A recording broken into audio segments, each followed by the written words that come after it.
Happy National Library Week! Today we're going to talk about the Vermont Square Branch Library, the first library building owned by the city of Los Angeles. But first, I want to acknowledge that this is a really tough time for public libraries. Last week, the federal government decided to dismantle the Institute for Museum and Library Services, an agency that distributes millions of dollars in grants to libraries across the country. The American Library Association is suing, as are the attorneys general of 21 states. The government has also fired a bunch of federal librarians and employees of the National Archives. And the last couple years have seen an upswing in the number of attempts at book bans, which obviously impact libraries too.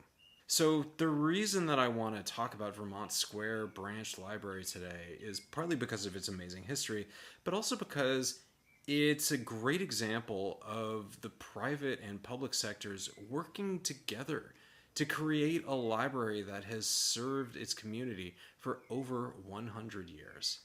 Before this branch opened in 1913, every LA library facility was in a rented space. Even our central library was in a retail building or in City Hall until 1926. So Vermont Square set a precedent for purpose-built library buildings which would transform our branch system. And LA didn't even have to pay for it. This was the first of 6 LA libraries paid for by a $210,000 grant from the steel tycoon, Andrew Carnegie. Vermont Square Branch was designed by Sumner Hunt Silas Burns. They gave us an elegant Italian Renaissance-style rectangle covered in cream-colored brick and terracotta. The inside is simple and symmetrical.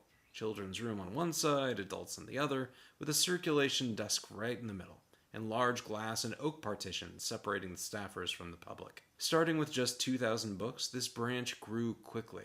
The collection doubled in a couple of months, and by 1927, Vermont Square had the second highest circulation in LA, just behind the Hollywood branch.